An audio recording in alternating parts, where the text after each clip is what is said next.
Welcome back to my channel. I am Manjula Singh. Class 9th जो syllabus change हो गया है, एनसीईआरटी बुक से रिलेटेड चैप्टर जो रहेंगे वो आज मैं आपको समझाने जा रही हूँ। सप्लीमेंट्री रीडर का first chapter the lost child, जो मुल्क राज आनंद के द्वारा लिखी हुई शॉर्ट स्टोरी है, वो आप सभी के सामने। तो स्टार्ट करते हैं।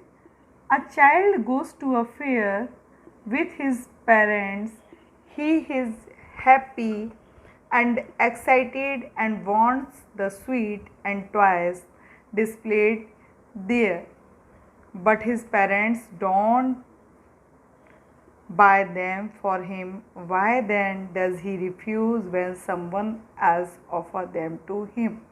क्वेश्चन फॉर्म में है ये कि एक बालक अपने माता पिता के साथ मेले में जाता है। Child goes to a fair with his parents.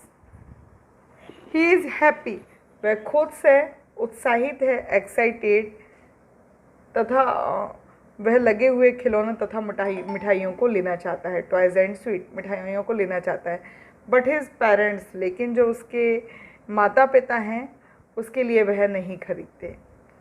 Bye them for him, why them does he refuse, तब वह क्यों स्वीकार करने से इनकार कर देता है। when someone else offers them to him, जब कोई और उसे ये पेशकश करता है। अब चैप्टर की शुरुआत हो रही है।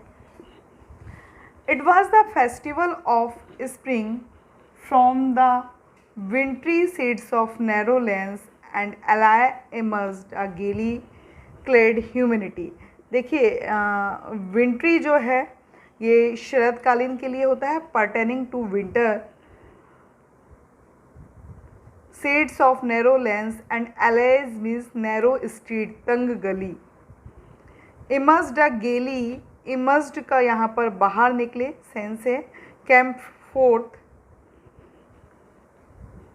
इमर्स्ड का जो सेंस है वो कैंप फोर्थ है। इसके बाद जब आगे आएंगे, क्लैड, क्लैड का यहाँ जो सेंस है वो निकलेगा विद देयर ड्रेस, कपड़े पहने हुए। गेली, लिवली मैनर, प्रसन्नचित मुद्रा में। ब्रिमिंग ओवर, ओवरफ्लोइंग, उमंग से ऊपर तक भरा हुआ। तो it was the festival of spring, बसंत का पर्व था। शीतकाल में प्रसन्नचित होकर बच्चे प्रसन्नचित होकर रंग बिरंगे परिधानों में तंग गलियों में, नैरो लेंस मीन्स तंग गलियों में से बाहर निकल रहे थे। एले, एले, एले का सेंस मैंने अभी आपको बताया, तंग गली से, ठीक है, वो बाहर निकल रहे थे। Some walked, some rode on horses. अच्छा, कुछ पैदल चल रहे थे, कुछ घोड़ों में सवार थे, अन्य बैठे थे। Being carried in bamboo and blow carts, कुछ बैलगाड़ियों में बैठे जा रहे थे। वन लिटिल बॉय, एक छोटा सा बालक, रैन बिटवीन हिज फादर्स लेग, एक छोटा सा बालक खुशी से उछलता कूदता अपने पिता की टांगों के बीच से भागा जा रहा था। देखिए, ये पिक्चर भी दिखाई हुई है मेले की। ये आप बहुत अच्छे से देखिए कि छोटा बच्चा जो है, माँ हाथ पकड़े हुए है, पिता, माँ और ये बच्चे का, और ये विभिन्न जो हैं वो आकर्षण दिखाए हुए हैं कि बैलून हैं, झूले हैं। अब आगे देखते हैं। Come child come, called his parents, as he lagged behind, fascinated by the toys in the shop that lined the way. रास्ते के साथ साथ कतारबद्ध दुकानों में सजे हुए खिलौने से आकर्षित होकर जब वह पीछे रह जाता था तो उसके माता पिता ने पुकारा, आओ बच्चे आओ। He hurried towards his parents, his feet obedient to their call, his eyes still lingering on the receding toys. देख, lingering means टिकी हुई। तो देखिए क्या होता है, वह अपने माता पिता की तरफ जाने की जल्दबाजी कर रहा था। उसके पैर उसके बुलावे का अनुसरण कर रहे थे। हिज फिट ओबीडियंट, आज्ञा कर रहे थे, परंतु उसकी आँखें हिज आईज, उसकी जो आंखें हैं पीछे रह गए खिलौने पर टिकी हुई थी। Receding toys as he came to where they had step to wait for him, जब वह वहाँ पहुँच गया जहाँ उसके माँ बाप उसका रुक कर इंतज़ार कर रहे थे। With him he could not suppress the desire of his heart, even though he well knew the old cold stare of refusal in their eyes। जहाँ उसके माँ बाप उसका जब वह अपनी दिली इच्छा का दमन नहीं कर सका, यद्यपि फिर भी उसकी घूरती आंखों में छिपे इनकार को भली भांति समझता था। वह अपने पिता की आंखों को समझता था, घूरती हुई आंखों को समझता था। I want that toy he pleaded, उसने अनुरोध किया, मुझे वह खिलौना चाहिए। His father looked at him red eyed in his familiar tyrant way, उसके पिता हमेशा की तरह आतताई तरीके से आंखें लाल करके उसकी ओर घूरे। हिज मदर मेल्टेड, देखिए एक चीज़, टायरेंट वे होता है ब्लडी वे से, टायरेंट वे जो है वो ध्यान रखिएगा आतताई ढंग से, ठीक है। Red eyed in his family tyrant way his mother melted by the free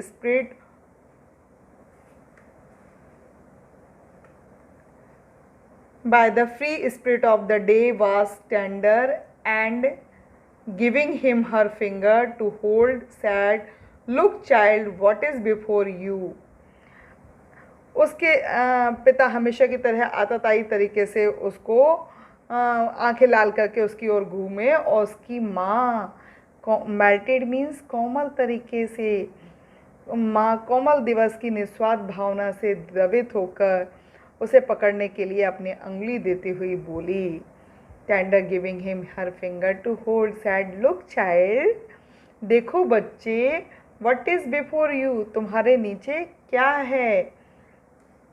it was a flowering mustard field, यह पुष्पित सरसों का खेत था। Like melted gold as it swept across miles and miles of even land, जो समतल भूमि पर मीलों दर मीलों पिघले हुए सोने की भांति एक व्यापक खेत में फैला था। A group of dragonflies were bustling about on their greedy purple wings. अब देखिए बस्लिंग अबाउट जो है यहाँ पर, बस्लिंग अबाउट उसका सेंस है भिनभिना रही थी, टू बजिंग, और गडी का जो सेंस है वो ब्यूटीफुल, चमकदार।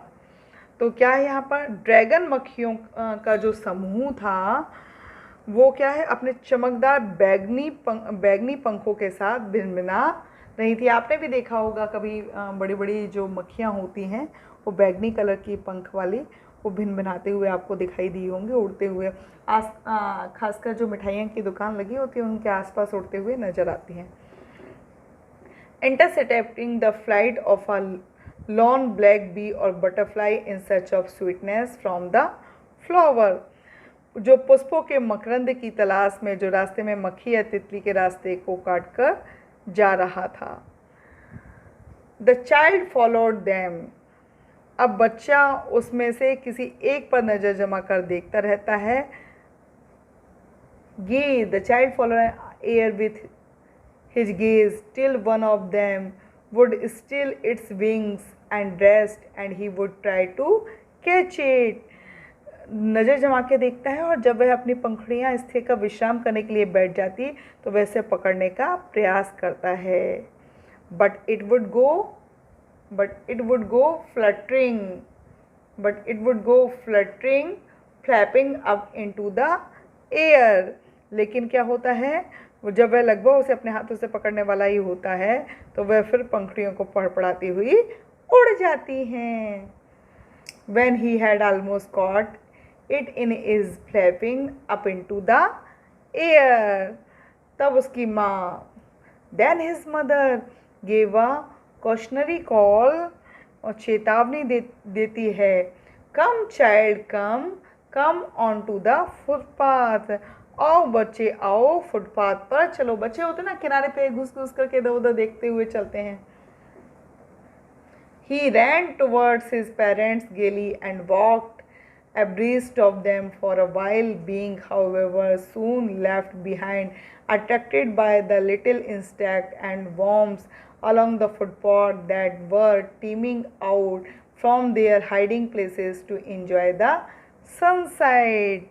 अब यहाँ देखिए, वह खुशी के मारे अपने माता पिता की ओर भागा जा रहा है। टुवर्ड्स हिज पेरेंट्स, गेली जो है वो प्रसन्नता से, gladly walked abreast to them for a while, खुशी के मारे अपने माता पिता की ओर भागा तथा कुछ देर अपने माता पिता के साथ चला। फिर भी वह पीछे, सून लेफ्ट बिहाइंड, उन attracted by the little insect, छोटे से कीड़े मकोड़ों की पंक्तियों को देखने के लिए पीछे रह गया था। Teeming out from their hiding places to enjoy the sunshine, जो अपने गुप्त बिलों से धूप सेकने के लिए बाहर निकले थे। Come child come, his parents called from the shade of a grove where they had seated themselves on the edge of a wall. He ran towards them. आओ बच्चे, उसके माता पिता वृक्षों के कुंज में कुएं के किनारे बैठ गए, वहीं से बुलाया, वह उनकी ओर भागकर गया। A shower of young flowers fell upon the child as he entered the grove, and forgetting his parents, he began to gather the raining petals in his hands. जब बच्चा उन कुंजों से घुसा तो नए खिले पुष्पों की बौछार हुई। फूल की पत्तियां गिर जाती है ना जब फूलों के बीच में घुसो, अगर फूलों के पौधों के बीच में, तो वही यहाँ पर बताया गया है। जब बच्चा उन कुंजों में घिसा तो नए खिले पुष्पों की बौछार हुई। यहाँ पर जो सेंस निकल के आ रहा है तो बहुत ही अच्छा है कि बच्चा जो इधर उधर बीच बीच में रुक जा रहा है, कुछ देख रहा है, वह अपने माता पिता को भूल करके, फॉरगेटिंग हिज फ्रेंड, वर्षा हो रही कलियों को अपने हाथों से सिमटने लगता है। Gather the raining petals in his hands, but lo जो है शॉर्ट फॉर्म है लुक, लेकिन देखो, he heard the cooing of doves and ran towards his parents. तब उसने क्या हुआ, dove his parents shouting, the dove the raining petals dropped from his forgotten hands. तब उसे फाख्ता की गुटरगू सुनाई दी। वह फाख्ता डव जो है फाख्ता पक्षी होता है, उसके लिए बताया गया है। कहता हुआ अपने माता पिता की ओर भागा, और क्या होता है, जैसे ही वो भागा वर्षा हो रही कलियां उसके भूल गया और हाथों से नीचे गिर गईं। कम चाइल्ड कम, आओ बच्चे आओ। They called to the child, उन्होंने बच्चे को पुकारा, आओ बच्चे आओ। Who had now gone running in wild capers round the banyan tree and gathering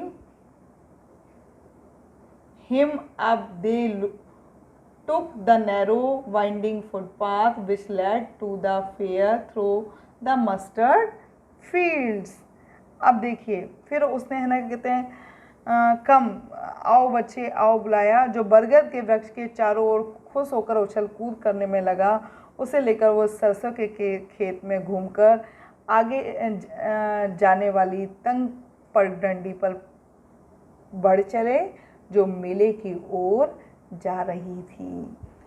winding footpath which led to the fair through the mustard fields. As they neared the village, the child could see many other footpaths full of throngs. देखिए यहाँ थ्रॉन्ग्स का जो है वो crowd, भीड़ से है। A crowd converging का जो सेंस है एक स्थान पर मिल रहे थे। To the whirlpool of the fair, ये सैलाब बवंडर बोलते हैं, भीड़ के अर्थ में यूज करते हैं। And felt at once repelled and fascinated by the confusion of the world he was entering. जब वे गांव के नज़दीक पहुंचते हैं, जैसे ही वो गांव के नज़दीक पहुंचे, बच्चे ने भीड़ से भरी हुई कई पगडंडियाँ देखी। सी मैनी अदर फुटपाथ, जो मेले की ओर जाती थीं, और वह भ्रमित संसार जिसमें वह प्रवेश कर रहा था के प्रति पीछे हो रहा था तथा आकर्षित भी हो रहा था। कन्फ्यूजन भ्रमित करने वाला था, फैसिनेटेड आकर्षित करने वाला था। अब इसके आगे मैं आपको पार्ट सेकंड में समझाऊंगी। तब तक बेटा इसे अच्छे से एक बार देख लीजिए और समझ लीजिए। Okay, thanks, till then take care, bye.